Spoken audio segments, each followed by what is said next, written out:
지금 현재 코스닥 시장의 하락폭이 조금 더 커지면서 장중 저점을 낮추고 있습니다. 481포인트 선의 움직임 현재 기록이 되고 있고요. 통신주들의 움직임들이 좀 많이 위축이 되고 있는데 SK 브로드밴드가 지금 7% 이상의 급락세가 펼쳐지고 있고 오늘 홈쇼핑 관련된 종목군들도 지금 3에서 4%대 하락, CJ 홈쇼핑, GS 홈쇼핑의 하락세가 3에서 4%대로 나오면서 시가총액 상위권 종목군들 중에서 좀 부담스럽게 작용하고 있는 그런 부분들이 부각이 되고 있는 그 상황이네요. 자, 이런 가운데 어떻게 또 투자 전략을 세워봐야 될지 잠시 후 수평계 투자 노하우부터 2부 시작해 보겠습니다.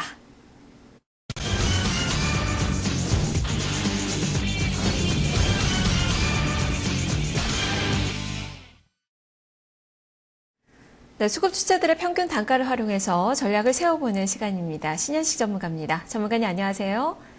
예, 안녕하세요. 네, 오늘 수급 주체들의 움직임들 본다면 외국인 투자가들의 매수세가 상당히 눈에 띄고요. 기관 쪽에서도 지금 1,000억 원 이상의 매수세가 들어오고 있습니다.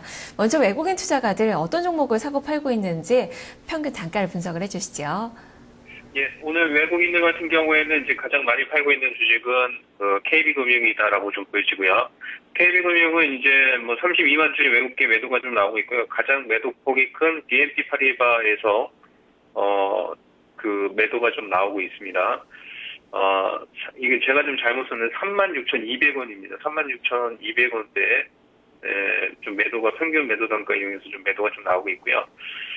그 다음에 39,500원대 좀 매도가 나오네요. 네. 그 다음에 이제 그 매수를 가장 많이 하고 있는 것은 SK 하이닉스입니다. SK 하이닉스가 오늘 수매수가 좀 가장 많이 들어오고 있다라고 좀 보여지고요. 외국인들 같은 경우에는 지금 이제 그 30만 7천 주 정도 좀 매도가 좀 나오고 있습니다. 단기적으로 제가 이제 어저께 말씀드린 것처럼 26,500원대부터는 매도하는 게 좋지 않을까라고 좀 보여지고요. 위로는 이제 수리 고점이 형성되는 고점이다라고 좀 보여집니다. 네. 그렇다면 KB금융에 대해서는 전략을 어떻게 가져가야 되는 건가요? KB금융 같은 경우에는 이제 여기에 지금 차트 흐름을 좀 보시게 되면 외국인들이 매수를 해서 주가를 좀 끌어올렸는데 지금 차익실현 물량이 좀 나오고 있습니다. 그래서 이 주식 같은 경우에 제가 이제 저번에도 계속해서 말씀드렸던 37,000원 전후인데 외국인 매도가 좀 나오고 있기 때문에 목표 주가를 좀 짧게 잡고요. 36,800원 정도를 좀 잡으시는 게 좋을 것 같고요. KB금융 같은 경우에는 이제 아시다시피 상당히 좀 무겁습니다. 삼성전자보다 좀 무겁다는 점 알고 계시고요. 목표 주가를 크게 보기보다는 좀 짧게 잡고 좀 대응하시는 게 좋을 것 같습니다. 네, 121선 정도를 목표로 두고 매매 전략 세워보면 되겠네요. 자, 그럼 기관 쪽으로 넘어가 볼까요? 오늘 기관 쪽에서 연기금의 매수세가 871억 원가량 잡히고 있습니다. 어떤 종목의 매매가 좀 나타나고 있습니까? 오늘 이제 연기금 매도하는 주식인데요. 매도한 주식은 SK 하이닉스고요. 매도폭은 한 연기금 2만 주 정도 되는데 이게 창구가 파악이 안 돼서 제가 이제 그냥 매도가 좀 나오고 있다라고 좀 말씀을 좀 드리고요. 그다음에 연기금이 오늘 매수하는 주식은 우리금융입니다. 우리금융 같은 경우에는 연기금이 하이투자증권을 이용해서 평균 단가 1,800원 정도의 매수가 좀 들어오고 있다라고 좀 보이시죠.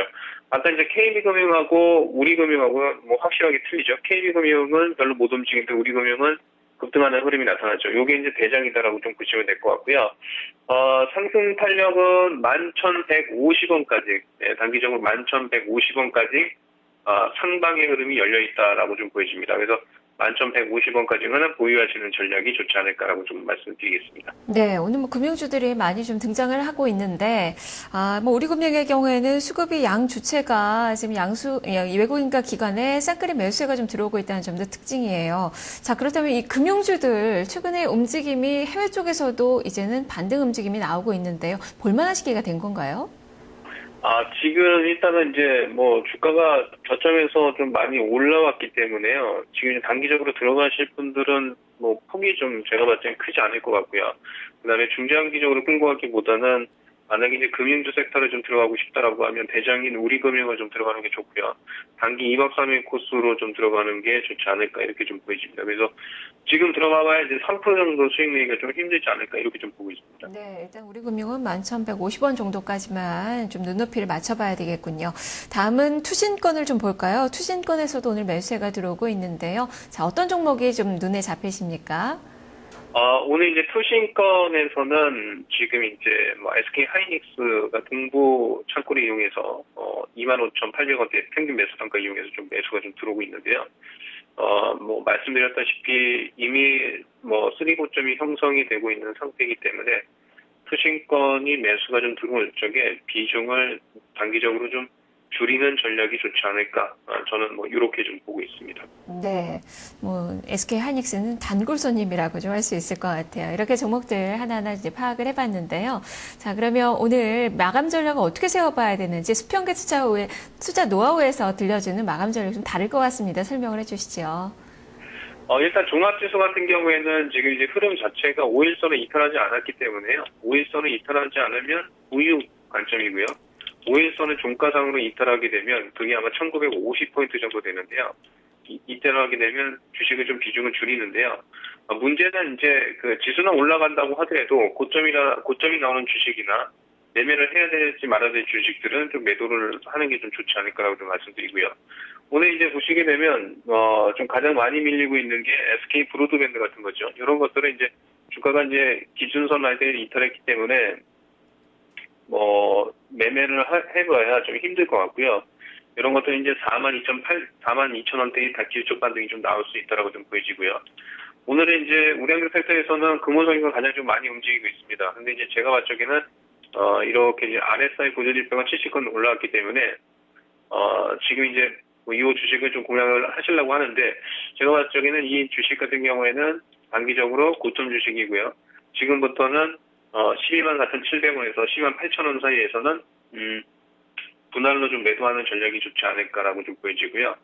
단기적으로 이제 우량주 섹터 내에서 낙폭가대 주면서 못 올라가는 섹터들을 좀 관심 있게 좀 보셔야 되는데, 그 섹터군이 항공주가 조금 움직일 가능성이 높다라고 좀 보여집니다. 그렇지만 이제 항공주 섹터 같은 경우에는 단점이 좀 무겁기 때문에 그런 점을 좀 차감해서 짧게 좀 보는 전략이 좋지 않을까 이렇게 좀 말씀을 좀 드리고요. 마지막으로 금호석유가 단기적으로 조정이 좀 들어올 수 있으면 2, 3일 내로 조선 섹터도 조정이 좀 들어올 수 있다는 거 염두를 해두시는 게 좋을 것 같습니다. 네, 알겠습니다. 말씀 잘 들었습니다. 예, 감사합니다. 네, 오늘 움직이고 있는 이 낙폭과대주들은 조정 관점을 어느 정도 염두에 둬야 된다라는 관점이고요. 지수는 1970선까지의 반등 여력이 있다. 그리고 항공주들을 좀 짧게 매매를 해보자라는 의견도 제시가 됐네요. 신영식 전무가 함께했습니다.